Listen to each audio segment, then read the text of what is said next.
Hey guys, what's going on? It's that home theater dude. Got a brand new episode for today. Today's video is all about wire management, right? If you guys look back here, we have a 42 RU AV rack. This thing is very tall and it's filled to the brim with all kinds of components. So if you guys have something similar to this, or even maybe something a little smaller, you're probably looking at a whole bunch of wire spaghetti in the back that it looks 100% heinous. So today's video is going to be about cleaning that up. One, it's going to improve your visual appreciation of the back of your system.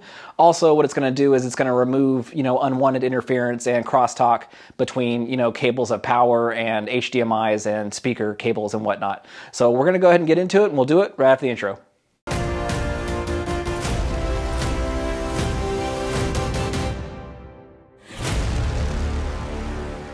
Well, all right, guys, let's go ahead and update you on what I've done so far. So if you pay attention to just a couple seconds ago, you noticed that all this stuff was just in there dangling, and it looked crazy. So I went ahead and added these strong horizontal wire management bars, and you can get these from any custom integrator.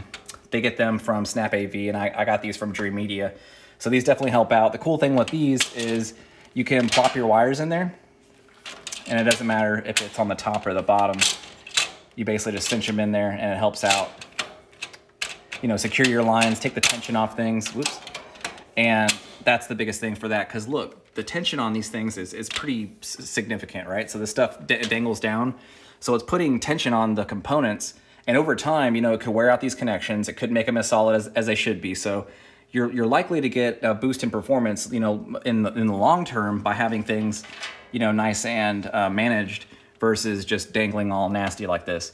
My biggest thing is this guy right here. As you can see, he's kind of kinked up like that already. So that's just, this doesn't even weigh a lot, but it's just putting, tension on that. And I don't think that that's the best way to do things. So again, like I was talking about, it's going to clean up your operation. It's going to make your components live a little longer, and it's just not going to be an eyesore. So the horizontal ones are in there. Like I was talking about, this is a 30-inch rack, 30-inch deep rack. So typically this panel right here is going to be right up against this back part. So I'm afforded an extra little bit of space right here. So since I'm doing the horizontal wire management, which is probably more than what anyone's ever going to need, right? So for most people, 99% of people, I would recommend just using these. But if you want to go the extra mile and you have the space to do both, then I would recommend grabbing some of these as well. So this is another option. This is the vertical wire management system from Strong as well, and that's going to go on the sides here. So like I'm talking about, most people won't have space to do both, but I do. So I'm going to use both of these, and then hopefully everything's going to be nice and neat, and also it's going to protect the gear, and that's about it. So I'm going to go ahead and update you guys as I do this. I looked everywhere on the internet. I couldn't find a decent wire management video. I looked for AV rack, I looked for home servers, I looked for even server wire management. There's just not a lot out there. So I decided to document this as I'm making the changes here, and then hopefully you guys can appreciate and learn something from this as well. And if it did, leave a comment down below. But I'm gonna go ahead and get into it. I'll do a time lapse of the wire tucking whenever I do that as well. But follow along, guys. I'm gonna go ahead and get to it right now. Well, all right, guys, let's go ahead and show you this real quick. The vertical bars are in there now. So the cool thing with these is you can still open them, right? And be able to get to the wires. And then you can still open these and be able to get back here with these as well. So that's something to be said about this whole, configuration, that you could still finagle this stuff and have it functional. So that's the biggest thing that I thought, that maybe all these things weren't going to fit together, but they actually do. So this is what the panel's on. This is what the panel's off. So I'm going to leave these off right now whenever I do the wiring, and then I'll go ahead and cinch the panels back on, just so that I'm not opening and closing this thing a million times. But yeah, that's basically where we're at right now. So now we're going to go ahead and jump into the time lapse, and I'll show you the entire wiring job from beginning to end. Let's get into it.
All right, guys, so now this is the finished product. This is a Strong Signature Series 42 RU tall rack.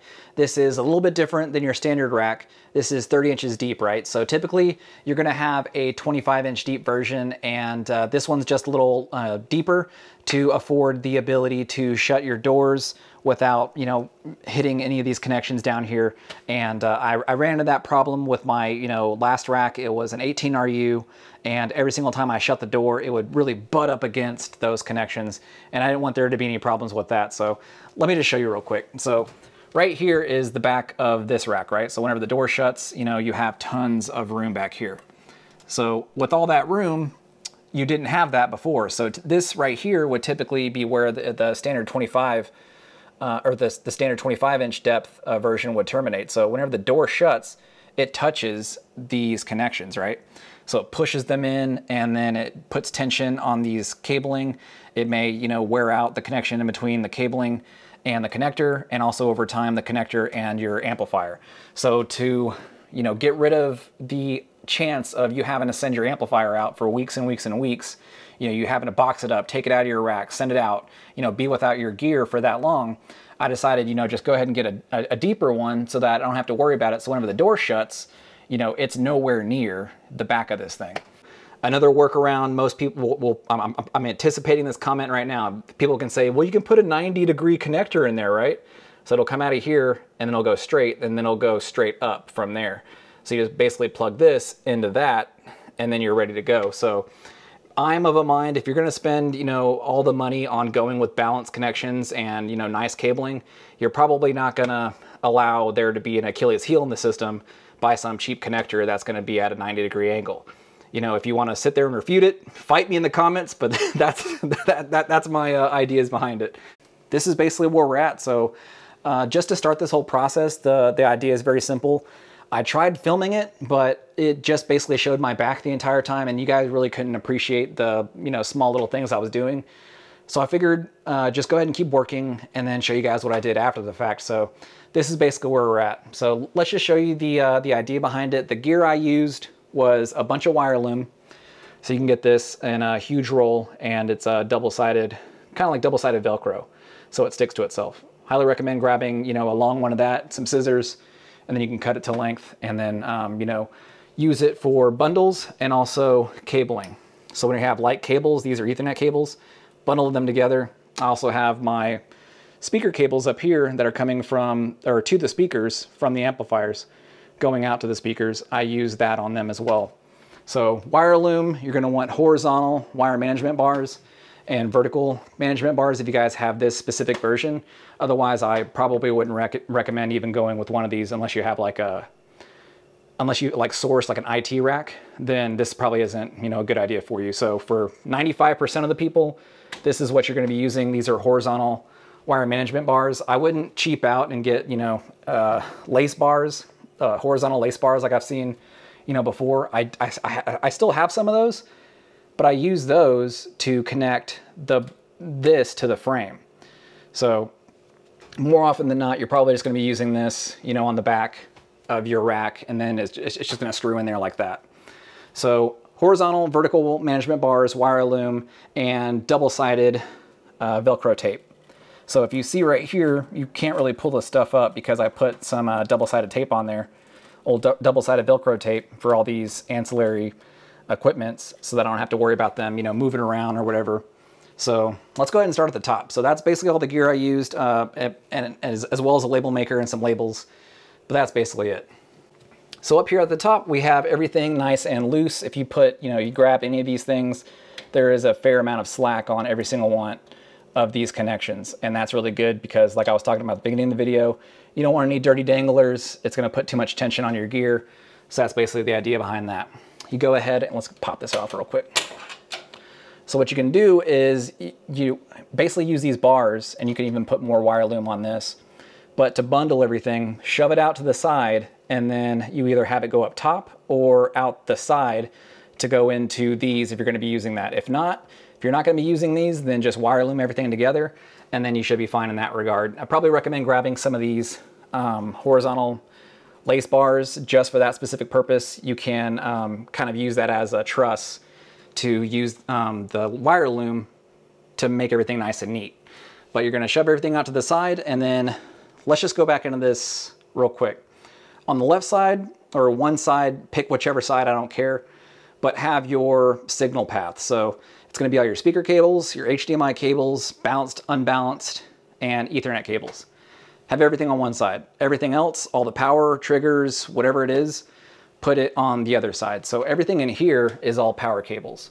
So that's what you'll notice in there. The plate's just on it, so you can open and close this thing whenever you want to. But that's not super sexy. This stuff looks really nice, so who cares about power cables? But that's basically the idea behind it. Use the horizontal management bars to help out with that, and then once it's done, you guys can plop this thing back on there, and then it's gonna look nice and neat. Let's see if I can do this one-handed. Nailed it. So now you put your horizontal management bars in there, and then that's basically it. So once you're done, just go level by level by level. This is a signal bar. This is a power bar. So as you see back there, everything is kind of like all the ancillary things that I don't really care about if it has clean power or not, but this is still is a, you know, a surge protector, so that's good. So every single thing connected to your system, make sure it's at least surge protected. So these are all the fans, the access point, and all that stuff. So power bar terminating over there, signal path terminating over here. Again, down here, we have another one of the signal paths. Everything terminates to the right. God bless, to the left. My military right. And then down here, you're gonna have the same thing. Another set of the signal paths, one going to one amplifier, one going to the other one. And then I didn't use this one too much for this one because the terminations on the side here basically help out with all that.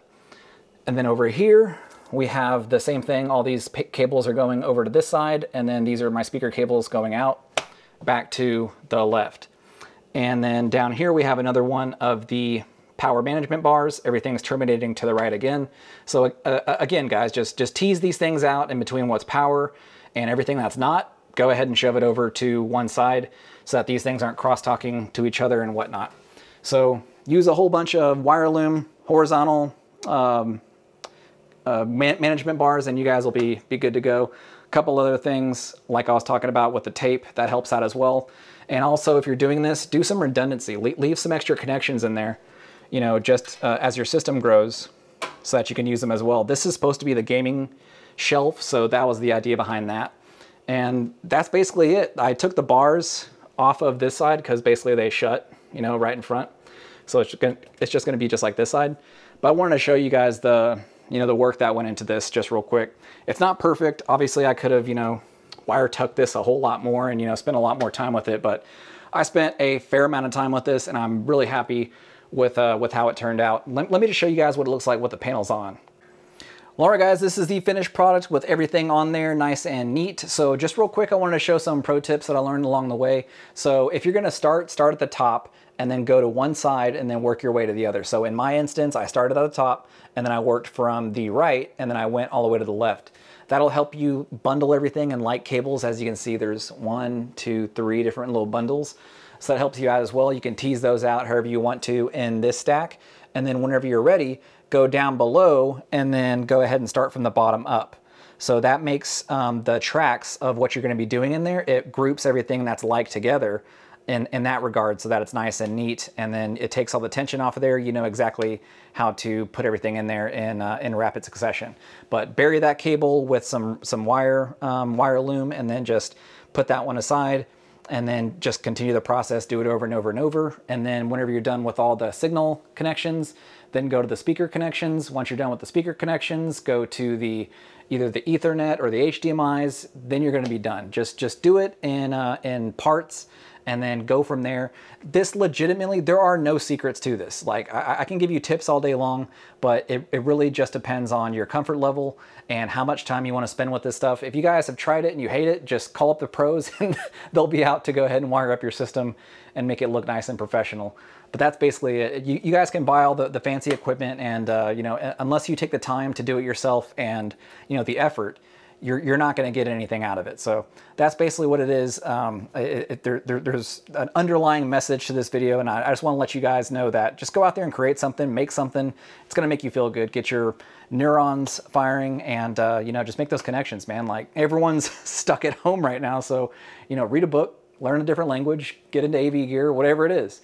So that's all I got for you guys. If you guys want to grab any of this stuff, anything is available from Dream Media Home Theater. I got the horizontal wire management bars from them, vertical management bars, the entire rack, a lot of the amps. I mean, all this stuff is available from them. Pick up the phone, shoot them an email, and they'd be happy to help you out. But besides that, I'm excited, guys. The theater is done. So let's just check that little guy out in there. Can't really see it, but it's done. So this is the end of the Building the Batcave series. I am ecstatic to go ahead and finally show off this finished product to you guys. But then it's never finished because I have a lot more revisions coming up very, very shortly. But I'll discuss that in a later video. But I'm excited to go ahead and show you guys, and I can't wait to go ahead and do that. But Building the Batcave series has been really, really positive for the most part. You guys have just gravitated towards it, and it really brings joy to my heart to share this whole journey with you guys as well. But I really appreciate you guys for following along. Make sure you like, favorite, share, and subscribe. Next couple of videos you guys will see are going to be really exciting. So that's all I got for you guys. Catch you next time.